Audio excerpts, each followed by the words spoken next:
السلام علیکم ورحمۃ اللہ وبرکاتہ۔ میں امیر ماں باپ کی بگڑی ہوئی اولاد تھی۔ باپ کا پیسہ عیاشی میں اڑانے کے لیے میں طوائفوں کے کوٹھے پر جاتا۔ ماں باپ سے چھپ کر ایک طوائف سے نکاح کر لیا۔ وہ بہت زیادہ خوبصورت لڑکی تھی۔ میں اسے دنیا کے سامنے لانا چاہتا تھا، لیکن وہ پردے دار بن کر زندگی گزارنے لگی۔ اب مجھے اس پر غصہ آتا۔ ایک دن اسے آزمانے کے لیے نوکر کو رات کو اس کے کمرے میں بھیج دیا۔ جیسے ہی تھوڑی دیر کے بعد کمرے میں گیا تو ہوش اڑ گئے، کیونکہ وہ سجدے میں گری۔ کچھ لوگوں کا کہنا ہے کہ عورت کے پاس دماغ مردوں سے کم سہی، لیکن برداشت، قوت ارادی اور فیصلہ سازی کرنے کی طاقت مرد سے کہیں زیادہ ہوتی ہے۔ میں نے زندگی میں بہت عورتیں دیکھی تھیں، بہت سے چہرے، بہت سے جسم، بہت سے انداز، لیکن جس عورت نے میری سوچ، میری دنیا اور میری روح کو بدل کر رکھ دیا، وہ مشی بائی تھی۔ اور میں اسے ایک ایسے مقام پر ملا جہاں رشتے نہیں بکتے، صرف جسم بکتے ہیں۔ لیکن وہ صرف جسم نہیں تھی، وہ کچھ اور تھی، کچھ ایسا جو میں سمجھ نہ پایا، یا شاید سمجھنا ہی نہیں چاہتا تھا۔ میرا نام محمد عامر ہے، اور میں اپنے ماں باپ کا بگڑا ہوا لاڈلا بیٹا تھا، جو راتوں کو جاگتا، دن کو سوتا۔ نہ مجھے کسی چیز کی کمی تھی، نہ کسی سوال کا سامنا تھا، نہ کسی رکاوٹ کی فکر تھی، کیونکہ میرے ماں باپ نے مجھے ہر آسائش دے رکھی تھی۔ دولت تھی، بینک بیلنس تھا، مہنگی گاڑی تھی، بڑے بڑے لوگوں کی محفلوں تک رسائی تھی، اور میری زندگی کا ایک ہی مقصد تھا: مزے کرنا۔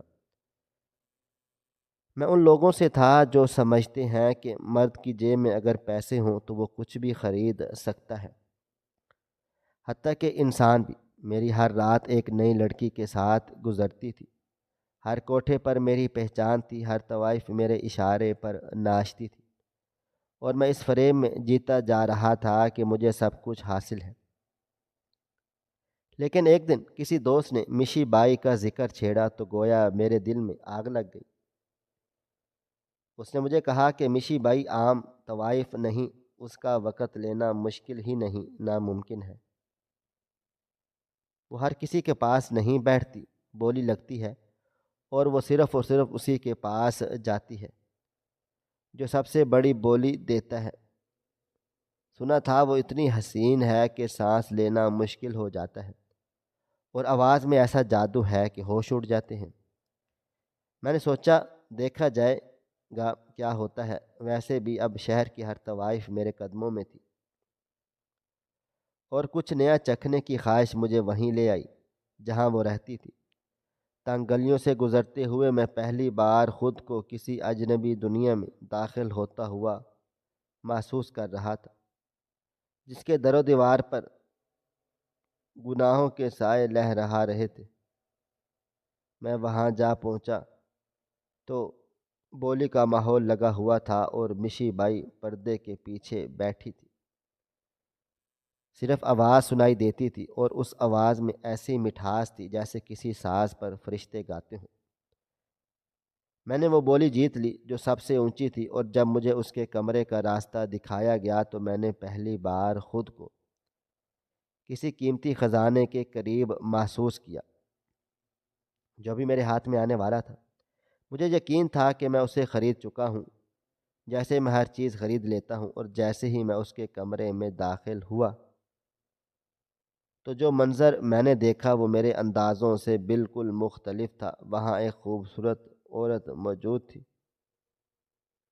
جو آنکھوں میں ایسی چمک لیے بیٹھی تھی جیسے وہ مجھے خریدنے کے لیے آئی ہو۔ نہ ہو کہ میں اسی لمحے مجھے محسوس ہوا کہ شاید اس بار میرا سامنا کسی ایک ایسی چیز سے ہونے جا رہا ہے جو میرے اندر کی ساری خود پسندی کو جلا کر راکھ کر ڈالے گی۔ لیکن یہ تو صرف آغاز تھا، آگے کیا ہوا یہ میں نہیں جانتا تھا۔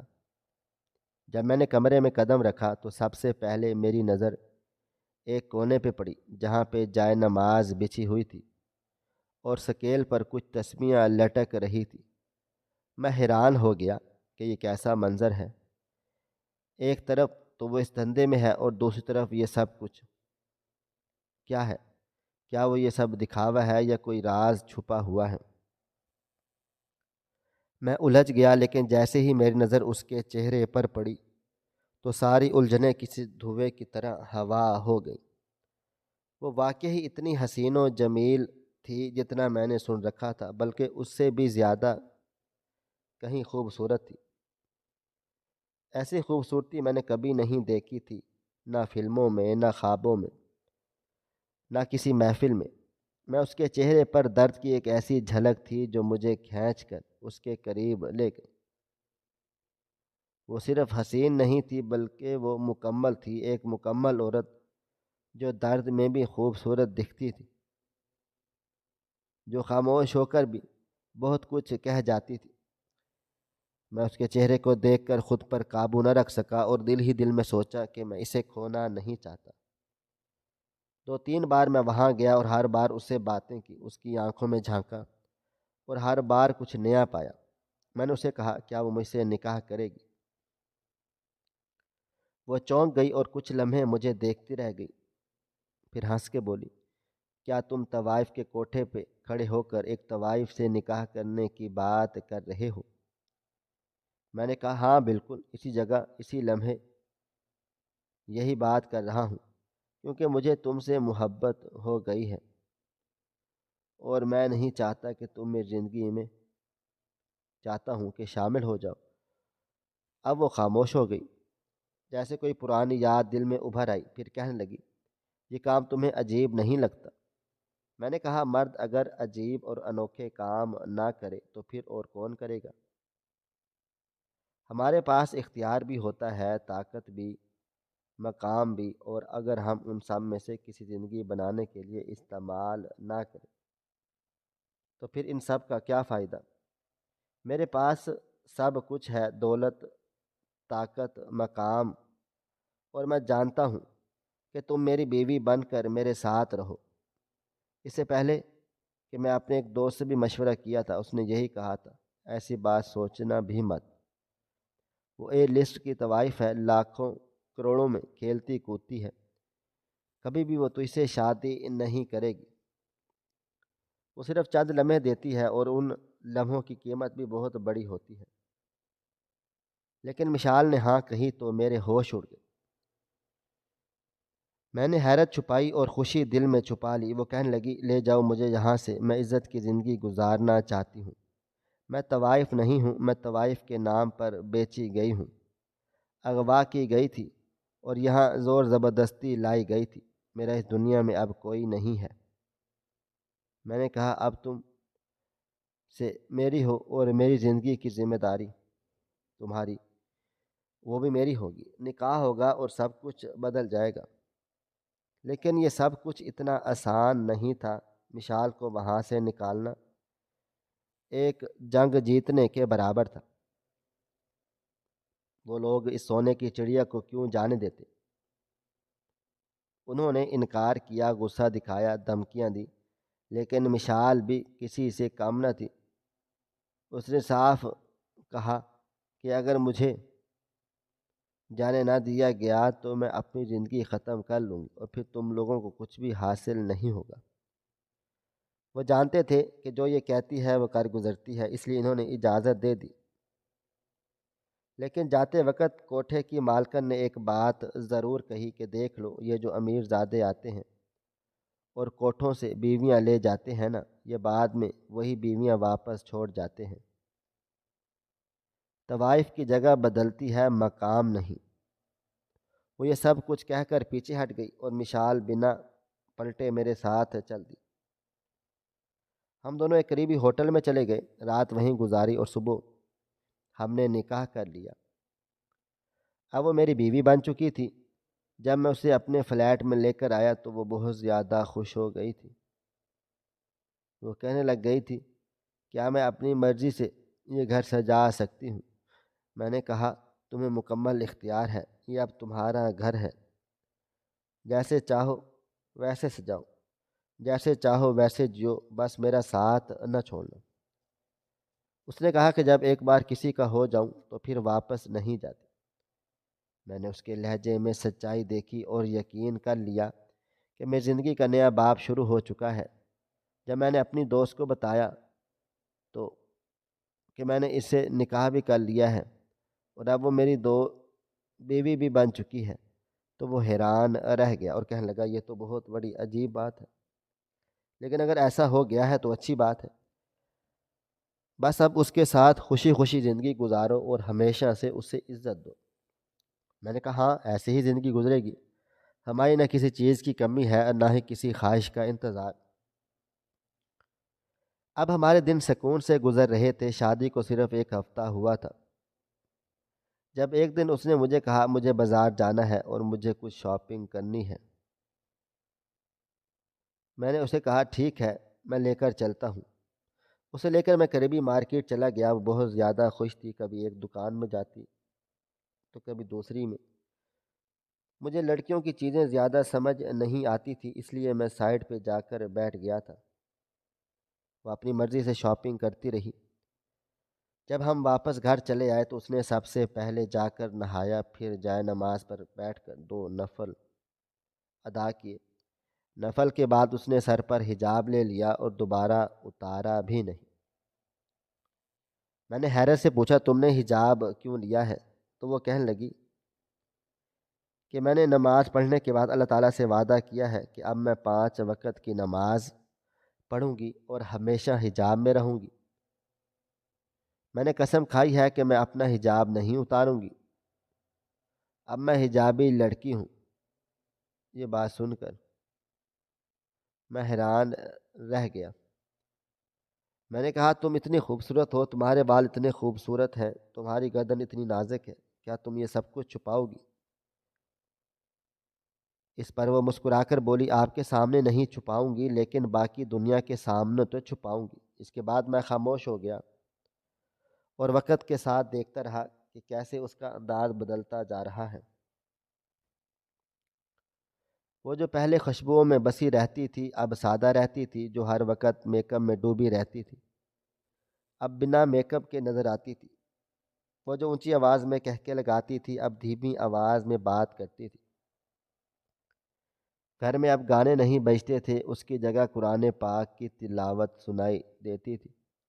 وہ 5 وقت کی نماز پڑھتی تھی، وقت پر سجدے کرتی تھی اور جب باہر نکلتی تو پورے پردے میں ہوتی۔ ایک دن میں نے اسے کہا کہ فلم دیکھنے چلتے ہیں تو اس نے انکار تو نہیں کیا، لیکن میری باتوں کو گھما پھرا کر بدل دیا اور آخر میں ہم دونوں ایک قریبی پارک میں چلے گئے، وہاں سیر کی، باتیں کی اور میں اس کی باتوں میں ایسا کھو گیا کہ فلم کی بات بھول ہی گیا۔ پھر ایک دن میں نے اسے کہا کہ تم نے بالکل خود کو بدل دیا ہے، تم اب بالکل پہلے جیسی نہیں رہی۔ تو اس نے بڑے سکون سے کہا کہ میں بہت زیادہ تھک گئی تھی اس زندگی سے، جہاں مجھے ہر وقت سنوار کر رکھنا پڑتا تھا، زیورات پہننے پڑتے تھے، میک اپ کرنا پڑتا تھا اور کچھ بھی اپنے دل سے نہیں کر سکتی تھی۔ وہاں تو میں سر پر دوپٹہ بھی نہیں رکھ سکتی تھی، نماز بھی چھپ چھپ کے پڑھتی تھی، قرآن پاک کھولنے کی اجازت نہیں تھی۔ لیکن اب میں آزاد ہوں، میں آپ کے نکاح میں ہوں، آپ کی بیوی ہوں، اب میں اپنی مرضی سے سانس لے سکتی ہوں اور وہ سب کچھ کر سکتی ہوں جو میرا دل چاہے۔ مجھے ان سب میں سکون ملتا ہے۔ میں نے اس کی بات سن کر مسکرا دیا اور اس کی پیشانی پر بوسہ دیا، لیکن وقت کے ساتھ ساتھ مجھے اس کی یہ تبدیلی کچھ زیادہ محسوس ہونے لگی۔ اب وہ مجھ پر ہر بھی روک ٹوک کرتی، کبھی نماز کے لیے کہتی، کبھی قرآن پاک پڑھنے کا کہتی، کبھی صبح جلدی اٹھنے کا کہتی، کبھی یہ کہ آپ دین سے اتنے دور کیوں ہیں۔ یہ سب باتیں مجھے چبھنے لگی۔ ایک دن میں تیار ہو کر کہیں جا رہا ہوں، اس نے میری طرف دیکھا اور کہا کہ آپ نے کیسے کپڑے پہن رکھے ہیں، یہ کیا آدھا ٹراؤزر ہے اور آپ کی آدھی ٹانگیں تو نظر آ رہی، یہ لباس مناسب نہیں ہے۔ میں نے غصے سے کہا کہ میں مرد ہوں، میرے کپڑوں سے معاشرے کا بگاڑ کیسے ہو سکتا ہے؟ تو وہ فوراً سے بولی کہ نہیں، ایسا نہیں ہے، مردوں کو بھی پردے کا حکم دیا گیا ہے، اگر آپ غلط لباس پہنیں گے تو وہ بھی گناہ کے زمرے میں آتا ہے۔ میں نے غصے سے کپڑے بدل لیے، لیکن میرے دل میں چبھن ہونے لگی، مجھے اس کی یہ باتیں اچھی نہیں لگ رہی تھیں۔ مجھے لگ رہا تھا کہ وہ جو کبھی مشی تھی اب مکمل طور پر مشال ہو گئی تھی۔ اب وہ عورت جسے میں اس کی خوبصورتی پر فدا ہو کر لے آیا تھا، وہ اپنے اندر سے سب کچھ نکال چکی تھی۔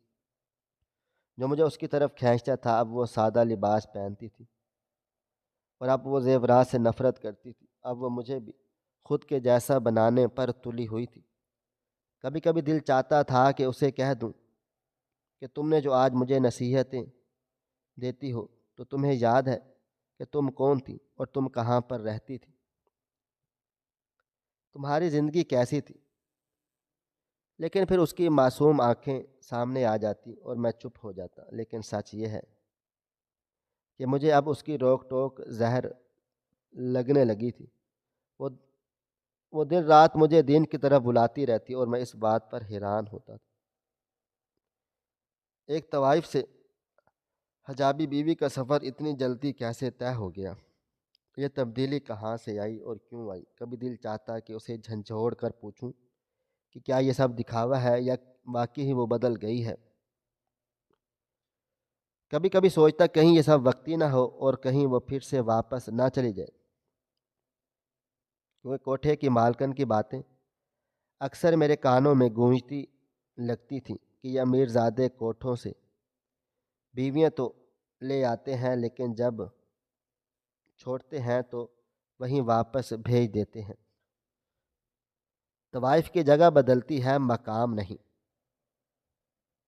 اور میں دل ہی دل میں ڈرتا تھا کہ کہیں میرا دل یہ نہ کہہ دے کہ وہ بات سچ تھی، اور کہیں میں ان امیر زادوں کے جیسا نہ بن جاؤں جو عورتوں کو زندگی دینے کے دعوے کرتے ہیں پھر ان کی زندگی چھین لیتے ہیں۔ ایک دن میں نے اسے کہا کہ میرے ایک بہت اچھے دوست کی شادی ہے، اور یہ شادی بہت ہائی کلاس ہے اور وہاں پر بڑے بڑے لوگ آئیں گے، بڑی بڑی گاڑیاں آئیں گی، اور سب مرد اپنی بیویوں کے ساتھ ہوں گے۔ اور اب چونکہ میں بھی شادی شدہ ہوں تو میں بھی چاہتا ہوں کہ تم میرے ساتھ چلو۔ میں نے کہا کہ اچھی سے تیاری کرنا اور بہت پیاری لگنا، اور ایک دن کے لیے حجاب اتار دینا، کیونکہ سچ بات تو یہ ہے کہ حجاب تمہاری ساری خوبصورتی چھپا لیتا ہے، اور ایسی شادیوں میں جب سب نگاہیں ایک دوسرے پر پڑتی ہیں تو دل کرتا ہے کہ میری بیوی سب سے الگ، سب سے خاص لگے۔ وہ میری بات سن کے مسکرائی اور کہنے لگی، میں ایک دن کے لیے بھی حجاب نہیں اتار سکتی، آپ فکر نہ کریں، میں حجاب کے ساتھ بھی ایسی تیار ہو جاؤں گی کہ سب دیکھتے رہ جائیں گے۔ میں نے کہا کہ جب تم حجاب میں ہوگی تو تمہاری خوبصورتی کو کوئی کیسے دیکھے گا؟ وہاں پہ بہت ماڈرن لڑکیاں آئی ہوں گی اور ان کے انداز ایسے ہوں گے کہ وہ خود کو دیکھ کر حیرت ہوتی ہے کہ وہ سب اپنے آپ کو فٹ رکھتی ہیں، فیشن کے مطابق تیار ہوتی ہیں، اور میں چاہتا ہوں کہ لوگ مجھے دیکھ کر رشک کریں کہ میری بیوی کتنی خوبصورت ہے۔ تو وہ کہنے لگی، بیوی لوگوں کو دکھانے کی چیز نہیں ہوتی۔ تو میں نے کہا، یہ تم کہہ رہی ہو؟ مجھے اس بات پر غصہ آ گیا کیونکہ میں نے اس کی پرانی زندگی کا طعنہ نہیں دینا چاہتا تھا، لیکن میرے منہ سے نکل گیا۔ میں نے کہا، تم کیا جانو حیا کیا ہوتی ہے؟ تم نے ساری عمر تو لوگوں کے سامنے ہی خود کو سنوارا ہے، اور اب اچانک پردے کا دعویٰ کرنے لگی ہو۔ خیر میں نے خود کو سنبھالا اور کہا کہ جاؤ تیار ہو جاؤ، اور کوشش کرنا کہ اچھے سے تیار ہو، اور تھوڑا سا حجاب کا انداز ہلکا رکھنا تاکہ تمہاری خوبصورتی چھپی نہ رہ سکے۔ تھوڑی دیر کے بعد وہ تیار ہو کر باہر آئی تو بری تو نہیں لگ رہی تھی، لیکن وہ بڑی سی چادر اور سخت انداز کا حجاب دیکھ کر کے آئی تھی، اور اس کی ساری خوبصورتی چھپ گئی تھی۔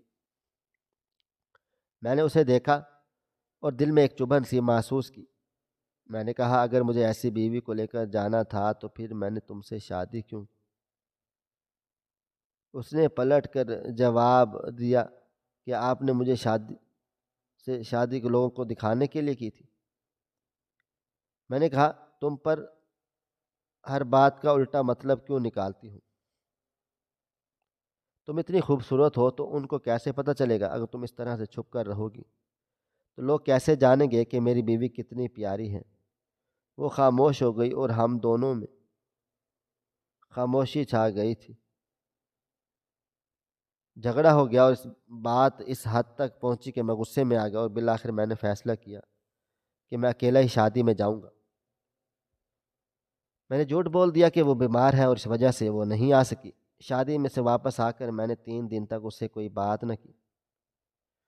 وہ بار بار مجھ سے معافی مانگتی رہی، کبھی میرے ہاتھ تھامتی، کبھی میرا سر سہلاتی اور کہتی کہ شوہر اگر بیوی سے ناراض ہو جائے تو وہ بیوی گناہ گار ہوتی ہے۔ آپ مجھ سے ناراض نہ رہیں، میں آپ کی ناراضگی برداشت نہیں کر سکتی۔ مجھے ایسا محسوس ہوتا تھا کہ میں نے کسی عام لڑکی سے نہیں بلکہ کسی مولوی کی بیٹی سے شادی کر لی ہے۔ وہ ہر بات کو دین اسلام سے جوڑتی تھی اور میں اتنا تنگ آ چکا تھا کہ میری زندگی کا رنگ ختم ہو گیا تھا اور میرا دل گھٹنے لگا تھا۔ میں نے اپنے دوست سے کبھی گھریلو معاملات پر بات نہیں کی، لیکن اس دن دل بہت زیادہ بوجھل تھا، اس لیے میں نے اسے سب کچھ بتا دیا۔ میرے دوست نے بڑی سنجیدگی سے بات سنی اور کہا، اتنی جلدی کوئی اپنی زندگی کا طریقہ نہیں بدلتا، یہ سب ڈرامہ ہو سکتا ہے، یا تو اس نے تجھ سے شادی صرف دولت کے لیے کی ہے اور اب نیک بننے کا دکھاوا کر رہی ہے، یا پھر اس کے پیچھے کوئی اور پلان ہے جو تجھے صاف نظر بھی نہیں آ رہا، تجھے دکھ بھی نہیں رہا۔ ایک دن یہ سب کچھ لے کر اپنے کسی پرانے یار کے ساتھ بھاگ جانے کی، اور میں نے کہا نہیں یار، ایسا کیسے ہو سکتا ہے؟ وہ تو بڑی صاف دل لگتی ہے، وہ تو ہر وقت اللہ کا نام لیتی ہے، قرآن پاک پڑھتی ہے اور نفل پڑھتی ہے۔ تو وہ بولا، یہ سب کچھ تو شک کی بات ہے، جو عورت کل تک کوٹھے پر بیٹھی تھی آج وہ اتنی پارسا کیسے ہوگی؟ تمہیں اس کا سامان لینا چاہیے، امتحان بھی لو۔ میں نے کہا امتحان کیسے؟ اس نے مجھے ایک ترکیب بتائی اور کہا اگر واقعی سچی ہے تو بچ جائے گی، اگر دھوکہ دے رہی ہے تو پکڑی جائے گی۔ میں نے غور سے اس کی بات سنی اور دل ہی دل میں فیصلہ کر لیا کہ میں اس کی تقریب کو ضرور آزماؤں گا، کیونکہ اب میرے دل میں ایک عجیب سی بے چینی رہنے لگی۔ ایک اور سوال جو بار بار میرے ذہن میں گونجتا تھا کہ کہیں واقعی میں اس عورت کے دھوکے کا شکار تو نہیں ہو گیا، کہیں وہ سب کچھ تو میں سمجھ رہا ہوں محض ایک چال تو نہیں، تو کہیں میں اپنی زندگی کسی ایسے دھوکے کے حوالے تو نہیں کر چکا جو کبھی مجھے تباہ کر سکتا ہے، اور اگر ایسا ہے تو مجھے اس کا پتہ لگانا ہوگا۔ میں نے سوچ لیا کہ اب وقت آ گیا ہے کہ سچ سامنے لانے کا، لیکن میں اس امتحان کو اس انداز سے لوں گا کہ اسے خبر نہ ہوگی اور سچ بھی سامنے آ جائے گا، کیونکہ اب فیصلہ کرنا بہت ضروری ہو چکا تھا۔ میں نے جیسے ہی اپنی بیوی کو سمجھتا ہوں وہ واقعی میری ہے یا نہیں، جیسے میں نے پہلے بتایا تھا کہ میں تو اکیلا ہی رہتا تھا، لیکن میرے ساتھ ایک نوکر تھا جو میرے لیے صرف نوکر نہیں بلکہ ایک وفادار دوست کی حیثیت رکھتا تھا۔ اس کا نام رشید تھا۔ وہ پچھلے کئی سالوں سے ہمارے ساتھ تھا، میرے بچپن سے مجھے جانتا تھا اور میں اس پر اندھا اعتبار کرتا تھا۔ وہ میرا رازدار بھی تھا اور میرے ہر اچھے برے وقت کا ساتھی بھی۔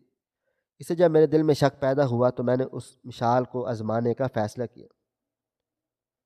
تو سب سے پہلا شخص جو میرے ذہن میں آیا وہ رشید تھا۔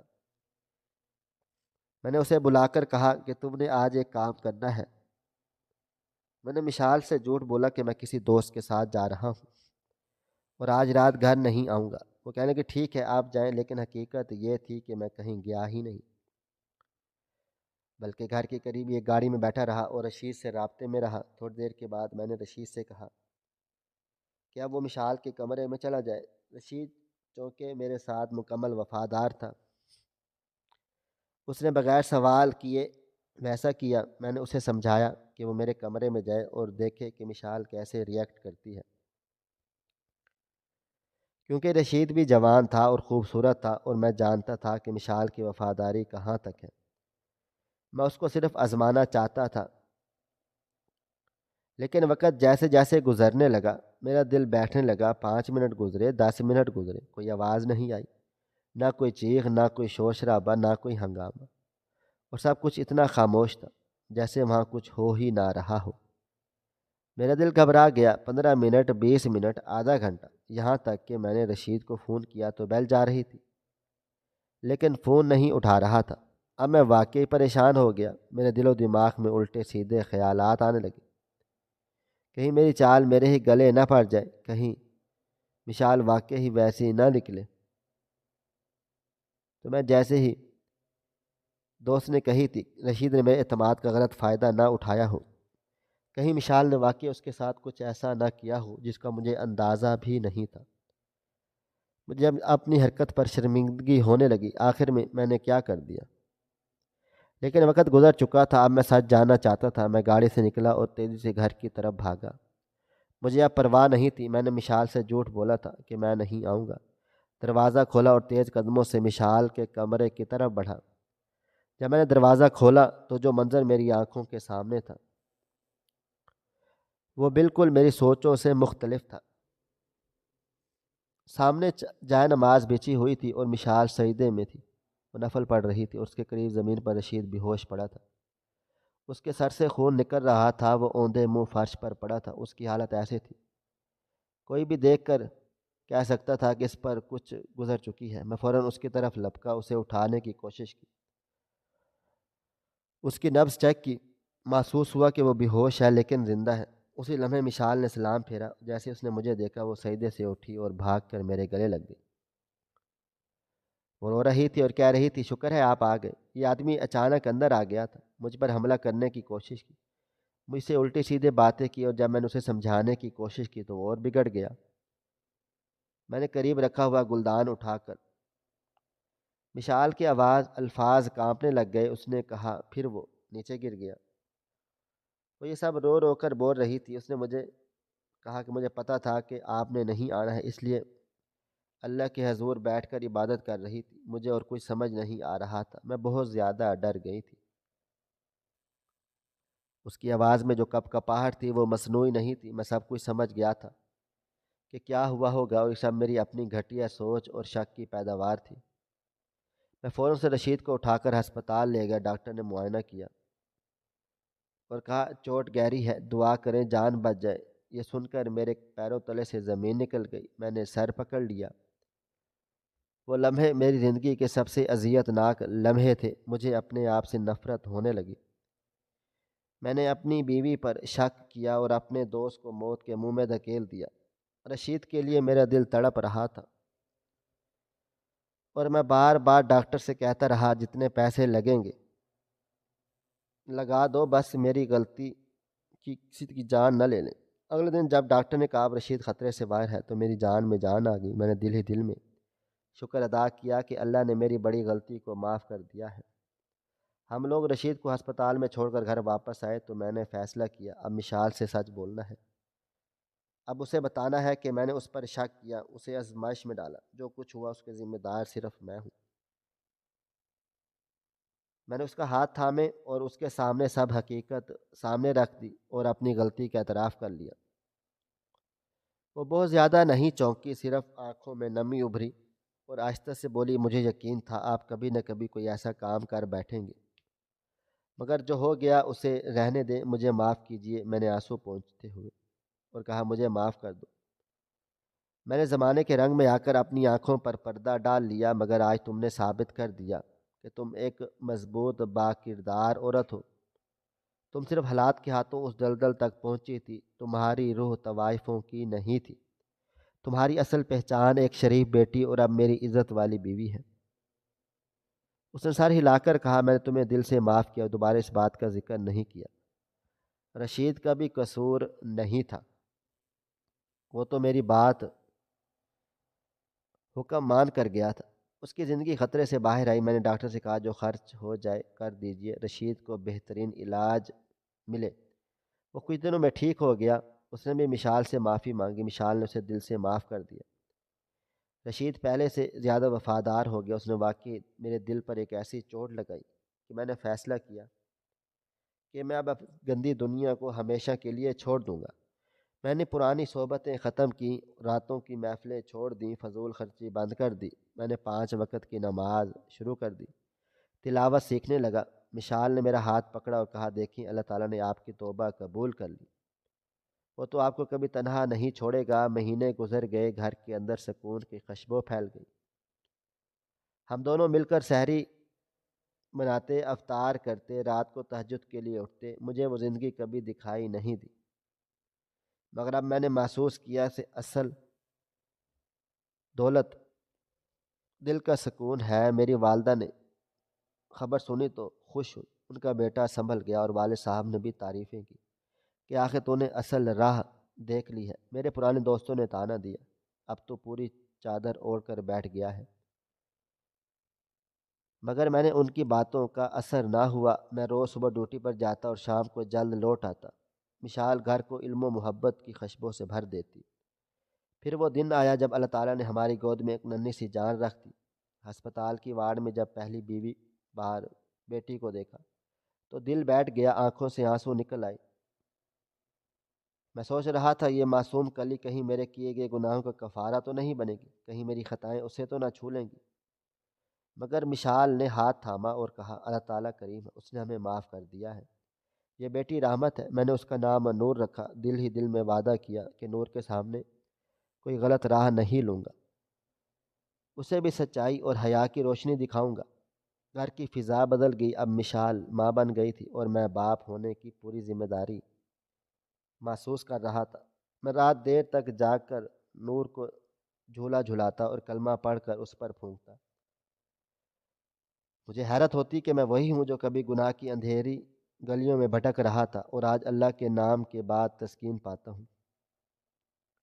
مشال مجھے دیکھ کر مسکراتی اور کہتی، آپ بدل گئے ہیں، مگر میں اسے جانتا تھا، بدلنے والی اصل میں وہ تھی۔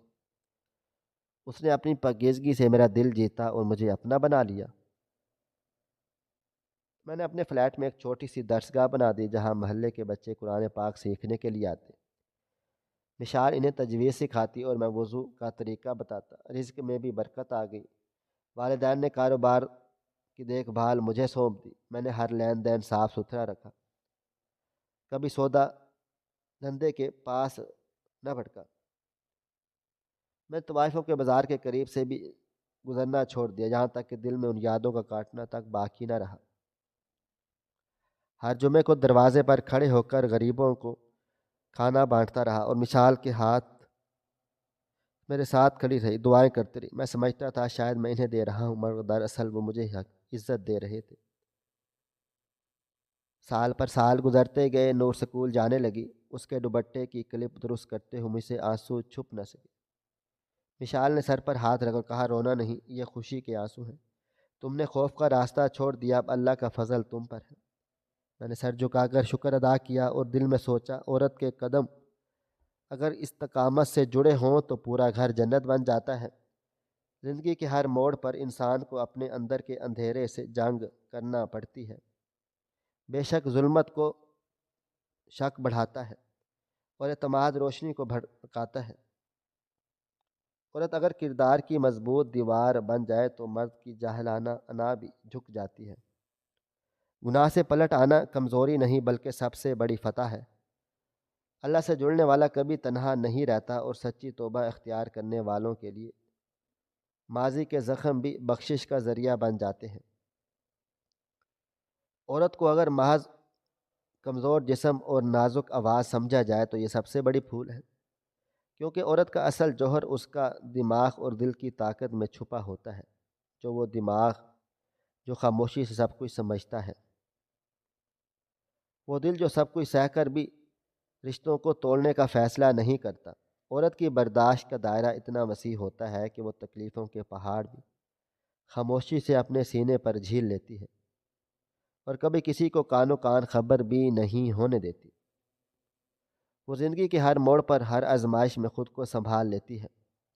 وہ ماں بن کر اولاد کے لیے قربانیاں دیتی ہے، بیوی بن کر شوہر کا ہر رنگ برداشت کرتی ہے، بیٹی بن کر باپ کے ارمانوں کا خیال رکھتی ہے اور بہن بن کر بھائی کے خوابوں کی حفاظت کرتی ہے۔ عورت صرف گھر کی زینت نہیں بلکہ گھر کی بنیاد ہوتی ہے، وہ فیصلہ لینے کا سلیقہ رکھتی ہے، اور اگر وقت آ جائے تو ایسے فیصلے بھی لے لیتی ہے جو بڑے مردوں کے بس کی بات نہیں۔ عورت کمزور نہیں ہوتی، وہ صرف اپنی خاموشی سے اپنی عظمت کو چھپا لیتی ہے۔ اس کی وفاداری، اس کی قوت برداشت اور اس کا رشتوں سے جڑا رہنا اس بات کی دلیل ہے کہ وہ کسی بھی رشتے کو اتنی آسانی سے نہیں چھوڑتی ہے۔ وہ صرف تب چھوڑتی ہے جب اس کا دل مکمل ٹوٹ جائے، جب وہ چھوڑ دے تو پھر پلٹ کر نہیں دیکھتی۔ عورت ہار نہیں مانتی، وہ ہر دن ایک نئی آس امید کے ساتھ جیتی ہے اور ہر رات اپنے رب سے نئی روشنی مانگتی ہے۔ اس لیے عورت کا دماغ بھی مضبوط ہوتا ہے اور دل بھی عظیم، کیونکہ وہ فقط جسم نہیں، وہ روح ہے، اور وہ حوصلہ ہے، وہ صبر ہے، اور وہی اصل زندگی ہے۔ ہماری آج کی یہ کہانی آپ کو کیسی لگی؟ کمنٹ باکس میں اپنی رائے کا اظہار ضرور کریں، اور مزید اس طرح کی سبق آموز کہانیاں سننے کے لیے ہماری ویڈیوز کو لائک کریں، شیئر کریں، اور ہمارے چینل کو سبسکرائب کر لیں۔ شکریہ۔ اللہ حافظ۔